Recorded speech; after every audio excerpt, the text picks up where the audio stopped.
మరో బ్రేకింగ్ చూస్తున్న మున్సిపల్ ఎన్నికల ఫలితాలు వెలువడక ముందే ఉమ్మడి ఆదిలాబాద్ జిల్లాలో క్యాంపు రాజకీయాలు ఊపందుకున్నాయి. పోటీ చేసిన అభ్యర్థుల కోసం నేతలు ప్రత్యేక శిబిరాలు నిర్వహిస్తున్నారు. ఆదిలాబాద్ మున్సిపాలిటీలో భారతీయ జనతా పార్టీ అభ్యర్థులను ఎమ్మెల్యే పాయల్ శంకర్ క్యాంపులకు తరలిస్తున్నారు. ఆసిఫాబాద్, ఖానాపూర్ మున్సిపాలిటీల్లో బీఆర్ఎస్ నేతలు తమ అభ్యర్థులను ప్రత్యేక క్యాంపులకు తీసుకెళ్తున్నారు. నిర్మల్, ఖానాపూర్ మున్సిపాలిటీలోని బీజేపీ అభ్యర్థులు క్యాంపులకు తరలిస్తున్నారు. ఎమ్మెల్యే ఇంటి నుంచి బస్సులు బయలుదేరాయి. ఈ నెల 16 వరకు క్యాంపులోనే అభ్యర్థులు ఉండనున్నారు.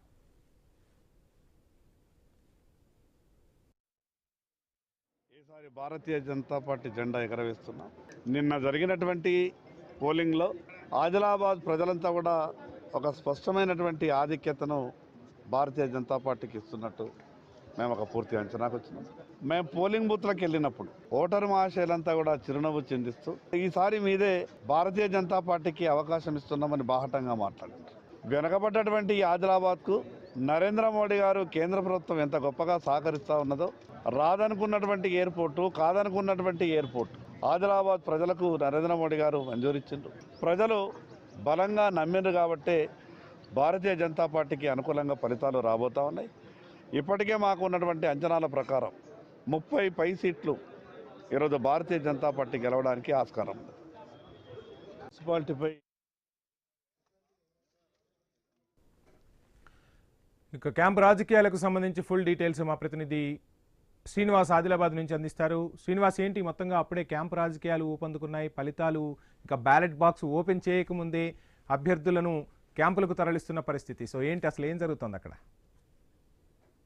ఓవైపు ఇటు ఉమ్మడి ఆదిలాబాద్ జిల్లా యంత్రాంగం రేపటికి కౌంటింగ్ సంబంధించి పూర్తి స్థాయి ఏర్పాట్లు చేస్తూ ఉంటే మాత్రం అధికార కాంగ్రెస్ పార్టీతో పాటు ప్రతిపక్ష బీఆర్ఎస్ బీజేపీ పార్టీ నేతలైతే ఇటు మున్సిపల్ ఎన్నికల్లో పోటీ చేసినటువంటి అభ్యర్థులను అయితే క్యాంపులకు అయితే తరలిస్తున్న పరిస్థితులు అయితే ఉన్నాయి. ఆదిలాబాద్ జిల్లాకు సంబంధించి బీజేపీ నేతల్ని ఓవైపు మహారాష్ట్రకి ఎమ్మెల్యే పాయల్ శంకర్ క్యాంప్కి తరలిస్తూ ఉండగా, ఇటు కాంగ్రెస్ పార్టీకి సంబంధించిన నేతలతో అయితే చిలుకూరి గార్డెన్ లోనైతే అభ్యర్థులందరితో కూడా ప్రత్యేక సమావేశాన్ని అయితే ఏర్పాటు చేసిన పరిస్థితులు ఉన్నాయి. నిర్మల్ జిల్లాకు సంబంధించి నిర్మల్, ఖానాపూర్ బీజేపీ పార్టీ అభ్యర్థులందరినీ కూడా మహారాష్ట్రకు క్యాంప్కి అయితే తరలించారు. ఇటు ఖానాపూర్, ఆసిఫాబాద్ రెండు మున్సిపాలిటీలకు సంబంధించి బీఆర్ఎస్ నేతలందరినీ కూడా నిన్న అర్ధరాత్రే హైదరాబాద్కి అయితే క్యాంపుకు తరలించిన పరిస్థితులు అయితే ఉన్నాయి. అయితే వీరందరూ కూడా 16వ తారీఖు వరకు కూడా క్యాంపు రాజకీయాల్లోనే ఉంటున్నారంటే ఉన్నట్టుగానైతే కొంత ఉండే అవకాశాలు ఉన్నాయంటూ మనకైతే సమాచారం అయితే అందుతుంది. అయితే ఉమ్మడి ఆదిలాబాద్ జిల్లాకు సంబంధించి 10 మున్సిపాలిటీతో పాటు ఒక కార్పొరేషన్ ఎన్నికలు జరగగా ప్రతి ఒక్క మున్సిపాలిటీతో పాటు ఇటు కార్పొరేషన్ సంబంధించి కూడా పార్టీలకు సంబంధించినటువంటి పోటీ చేసిన అభ్యర్థులు కీలకమయ్యే పరిస్థితుల్లో ఎక్కడ వీరందరూ కూడా గోడ దూకి ఇతర పార్టీలోకి వెళ్లకుండా ఉండడానికే ఈ క్యాంపు రాజకీయాలకైతే నేతలైతే తెరలేపిన పరిస్థితులు అయితే ఉన్నాయి. ఖచ్చితంగా మెజార్టీ స్థానాల్లో తాము స్థానాలను కైవసం చేసుకోవడానికే నేతలైతే క్యాంపులకైతే తరలిస్తున్న పరిస్థితులు అయితే ఉన్నాయి.